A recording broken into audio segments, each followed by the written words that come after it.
Chapter 6. A Thief in the Craft Shop. At first, the sign over Ralph's cage was a cause of argument. But Aunt Jill, how come Garf is the one who gets to feed the mouse? The campers asked. I want to feed the mouse, too. Why can't I feed the mouse? It isn't fair. Nobody else has a mouse. Aunt Jill always gave the same answer. Garf gets to feed the mouse because the mouse is his. He caught it in a butterfly net. This policy inspired some of the campers to go mouse hunting, big game hunting, they called it, with butterfly nets. But when no mice were caught, enthusiasm waned and the campers gradually lost interest. Katsu followed someone into the craft shop whenever he could, and whenever he succeeded, Aunt Jill said, someone had better put that cat out. Usually Lana was the one who picked up Katsu and held him with his face over her shoulder as if he were a baby. Poor baby, she crowed, putting Katsu on the back as if she were burping an infant. Ralph found the smug look on Katsu's face most annoying. Garf was happy, but Ralph was not. The boy showed no signs of running away, and now that he abided by the rules, the two were never alone. The bars of Ralph's cage enclosed a very small area, and no matter how fast he ran on the wheel, he remained in the same place. He began to sit motionless for long periods of time while he thought more and more about freedom he had enjoyed back at the Mountain View Inn. He missed those long corridors and his exciting expeditions in search of food. What he had once called crumb scouring now seemed a test of courage. He even came to admit that he missed his little brothers and sisters and cousins. They were nuisances, but they were livelier than a grumpy hamster. Perhaps he wouldn't mind giving some of them little mice, boy mice, of course, short rides on his motorcycle after all. Most of all, Ralph missed that motorcycle. He clutched the wires of his cage and, recalling the nights he had sped through the corridors of the old hotel while guests snored behind closed doors, tried to pretend they were the grips on his handlebars. Brum, brum. It was no use. The wires remained what they were, the bars of a small prison, higher but not as long as the economy-sized Kleenex box. Ralph grew listless. So great was his homesickness that choice tidbits from the dining hall tempted him less and less.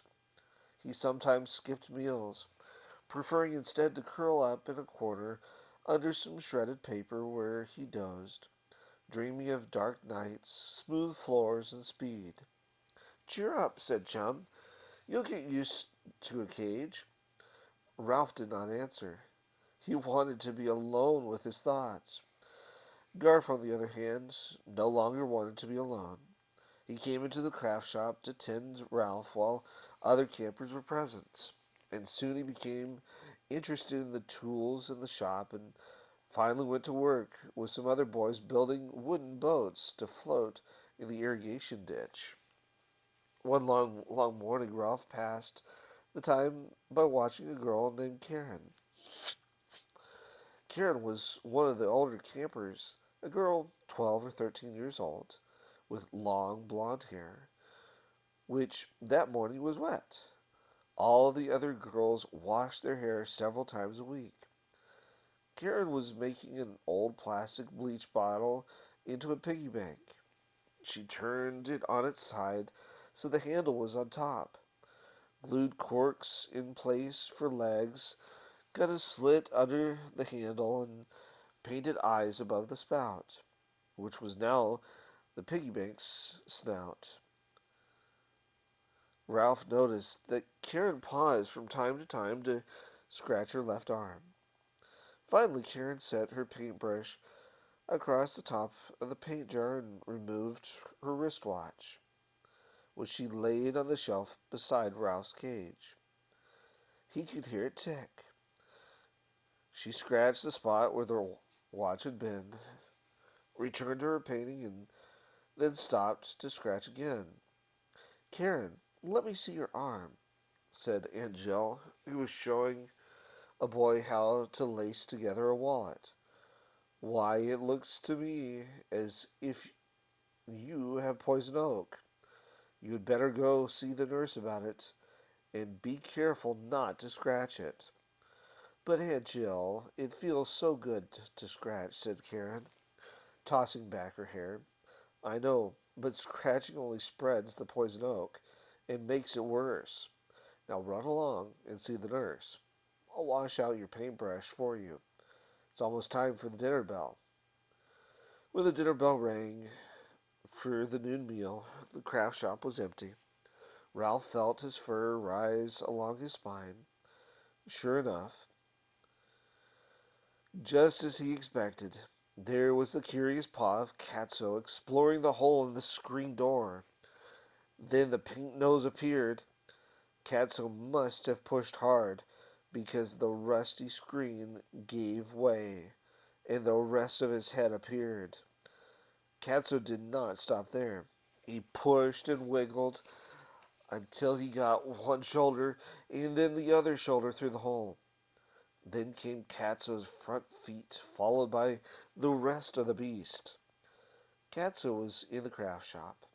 Where was Sam? Ralph scuttled to the far corner of his cage, where he turned his back to the world and tried to make himself invisible. He heard Catso land lightly on the work table beneath his cage, and he knew that this time there was no one to snatch the cat and shove him out the door. Ralph waited, but when nothing happened, he summoned the courage to peek over his shoulder. Katsu was calmly washing himself and appeared not to notice. Ralph was not fooled for an instant. He knew Katsu was aware of every move he made.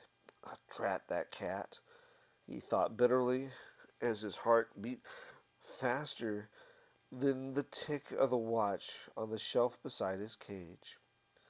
Katsu licked his right paw over and over with great care and began to wash his right ear. That's right, thought Ralph. Take your time. He was worn out from bracing himself for the pounce that did not come. A real war of nerves, he thought. Just what that cat wants. He's got me where he wants me, and he knows it. Katsu groomed his left paw, curling his fur neatly in the direction of his toes. He used his teeth to pull bits of dry mud from between his paw pads, and then he began to scrub his left ear. Well, come on, thought Ralph. Get it over. You don't have to be so neat. He would just as soon be knocked off his shelf by a cat with dirty ears as a cat with clean ears.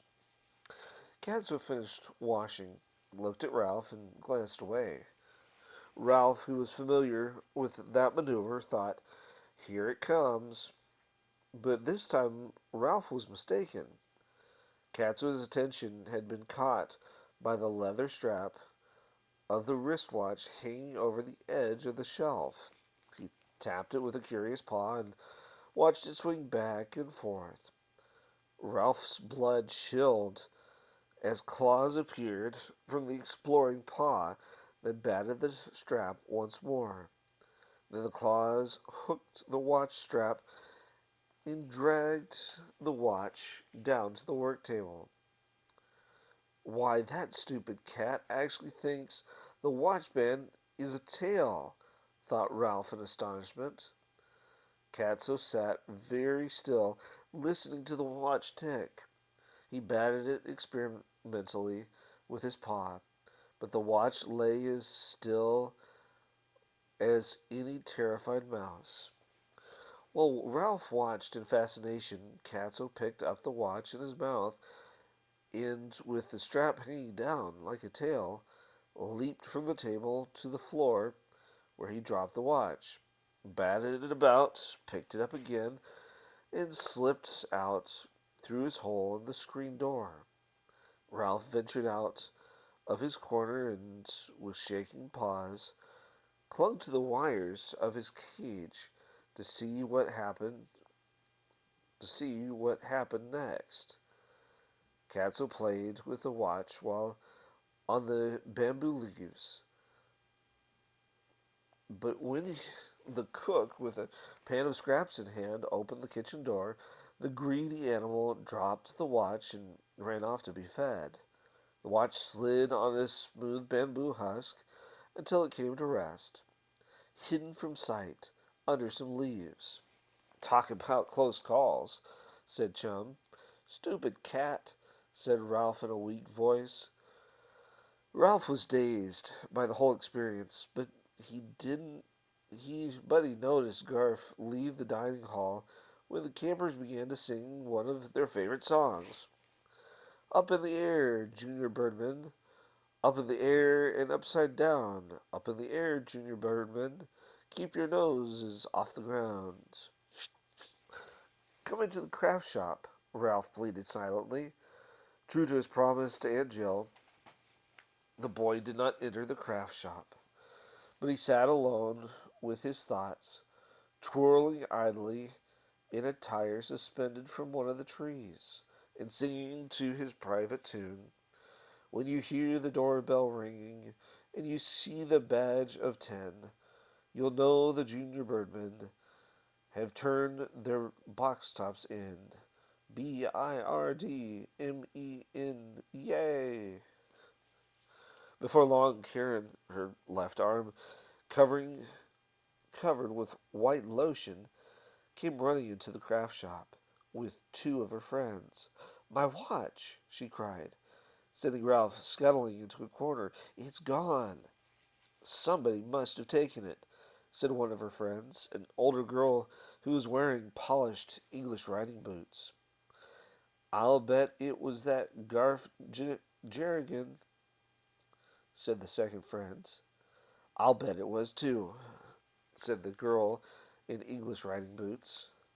"I saw him leave the dining hall early." She brushed dust from the toe of her boot.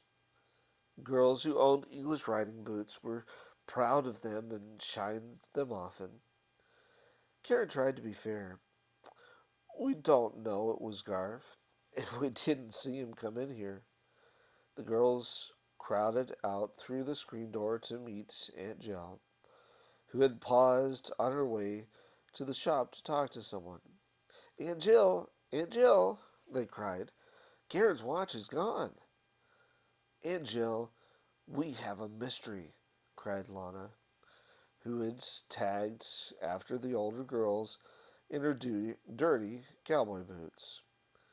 She liked the dirt on her boots, which showed she was not a newcomer to camp. Everyone wanted to hear about the missing watch. Campers crowded around Aunt Jill and the three girls. Through the open window, Ralph could hear snatches of conversation. "Aunt Jill, I'm sure I left it on the shelf beside the mouse cage. I'm positive. Looked every place, and I saw Garf, and it was my birthday present. Search the lodges. He sneaks out of the dining hall.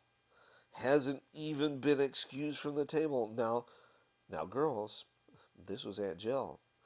"Well, I don't care. He acts funny. That cat really has fixed things now," thought Ralph, as the campers gathered on the benches and the old school desks under the walnut trees. One of the counselors led the singing, and then Aunt Jill stepped up to the platform. "Campers, I have some unhappy news today," she began. "Karen's watch is missing from the craft shop, where she is sure she laid it on a shelf. It was not an expensive watch, but it was a birthday present to Karen, and she would like very much to have it back. Here Karen nodded her head vigorously, and Aunt Jill went on.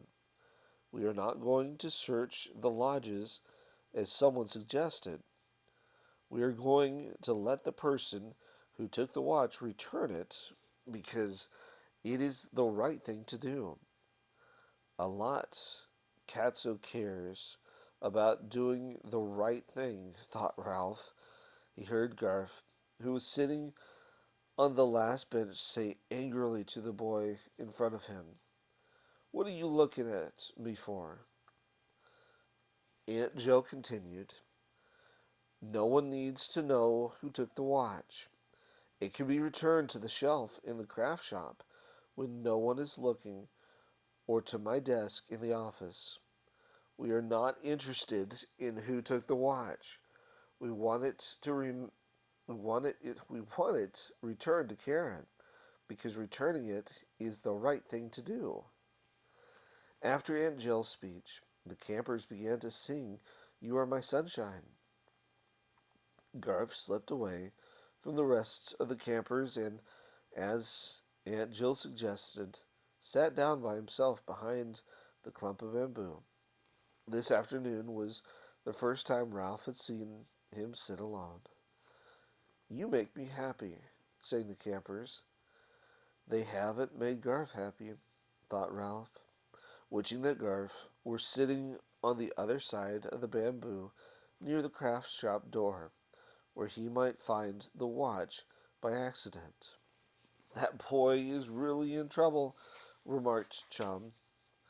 Ralph turned in surprise. "I thought you were asleep under your cedar shavings," he remarked. "That's what I make them think," said Chum. "I didn't miss a thing." "What is your opinion of the case?" asked Ralph, who knew the right words to use in such a situation, from watching so many television programs in the lobby of the Mountain View Inn. "I think that boy is in a tight spot," said Chum. "Everybody knows he used to come into the craft shop when no one was here, and they know he is still the first person to leave the dining hall. So naturally, everyone thinks he took the watch. He obviously can't return the watch because he doesn't know where it is. So of course everyone will think he is keeping it." "That's the way I had it figured," agreed Ralph. "And I can tell you one more thing," continued Chum. "He's not going to come near the craft shop until that watch is found." "But what about me?" squeaked Ralph, in dismay, thinking of the signs above his cage. "Nobody else feeds me. I'll starve." "I'll try to toss you a alfalfa pellet once in a while," said Chum generously.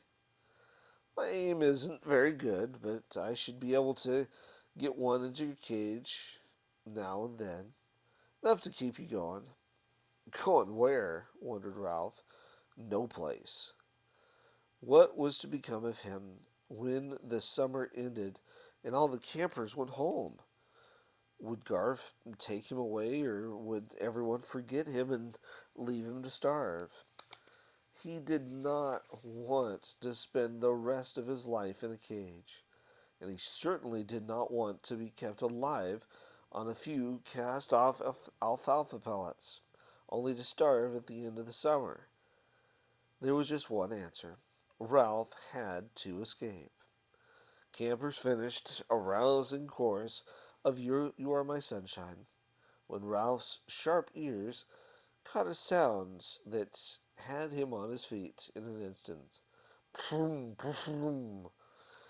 It was the sound a boy uses to make a toy motorcycle go.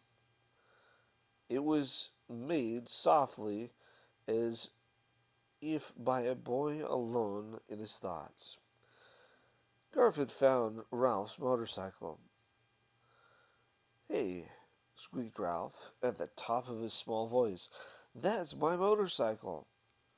Garf stopped pushing the motorcycle around the bamboo leaves just long enough to make Ralph think he might have heard. Then, to Ralph's disappointment, he put the motorcycle in the pocket of his jeans and went off toward his lodge for the rest period required of all the campers. Ralph was so excited he left the bars of his cage and went for a run on his wheel. Garth spoke his language. He knew how to make the motorcycle go. There was hope after all. All Ralph had to do was explain to Garth.